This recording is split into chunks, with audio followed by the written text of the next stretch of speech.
Okay, continuing with chapter 8, section 8.7, ideal gas law. Now this is where you combine pressure, volume, moles and temperature. Okay, so you're combining all the four properties. All right, and that takes the form of the ideal gas law, which is PV is equal to nRT. All right, P is for pressure, V volume, N is the moles, T is temperature in Kelvin, and then R is called as the gas constant. All right, so how do we find the units of gas constant? For this, we need standard conditions of 1 atmosphere, 1 mole of gas, so the molar volume is 22.4 liters, and the temperature, standard temperature is 273 K. All right, so R takes the form of PV by NT. So when you plug in all these numbers, you end up getting 0.0821 liter atmosphere per mole Kelvin. All right, so it's got all the units of the volume, pressure, moles, and Kelvin. Okay, and that fraction is 0.0821. That is the value and the units of R, the gas constant. Now, if that pressure changes from 1 atmosphere to 760, then the value changes. All right, instead of 0.0821, you get 62.4. Okay, so when you're working problems using the ideal gas law, make sure that the variables must match the units in R that you select.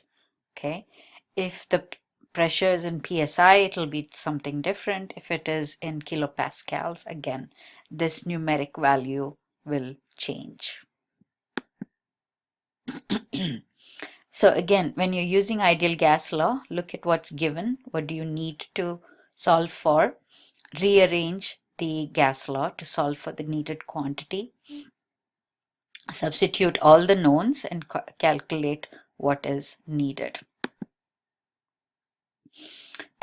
So in this problem, you have the pressure, you have the moles.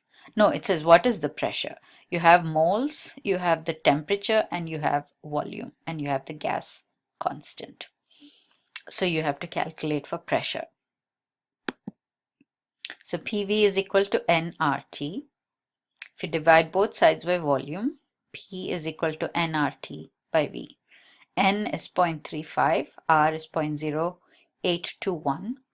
Temperature we calculated with 273, that's 295 K. Whoops, I am so sorry.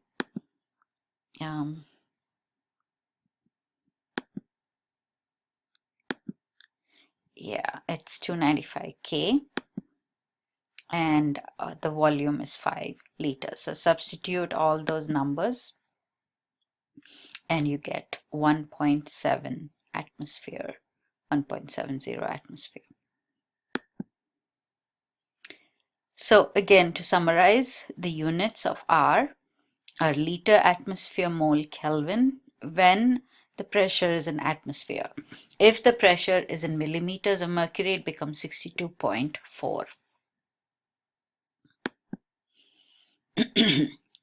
How do you use gas laws in chemical reactions? Okay, so we can use the ideal gas law to determine moles of gas in a reaction. Okay, so we can use mole factors and then determine what the moles of gas is, and then once we have that, we can plug it into the ideal gas law equation. Okay, so again, the same plan. What's given, what do you need?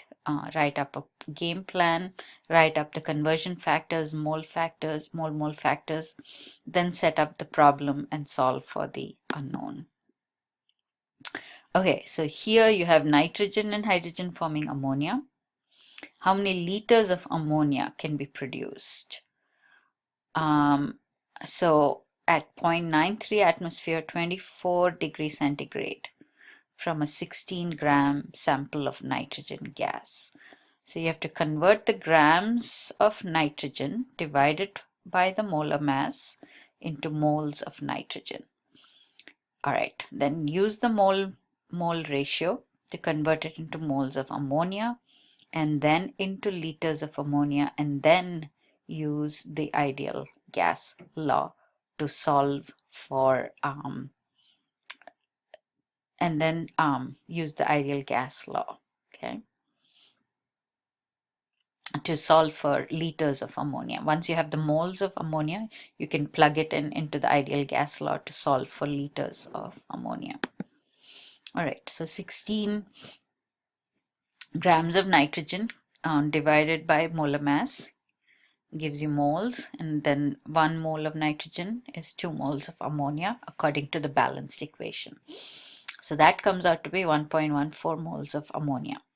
Plug it into the ideal gas law equation, and then you get 29.9 liters of ammonia. All right, the volume or amount of gas at STP can be calculated from STP conditions, mole factors from the balanced equation. So here you have 4 aluminum and 3 oxygens, giving you 2 aluminum oxide. So you have 15 grams of aluminum at STP. It's completely reacting with the oxygen, and you need to find out what the liters of oxygen is. So take the balanced equation, convert grams of aluminum to moles of aluminum, and you know that for every 4 moles of aluminum, you're forming 3 moles of oxygen. Okay. Once you have the moles of oxygen, you can plug it into the ideal gas law equation. So, oh, it's STP. I'm sorry. So you don't even need ideal gas law.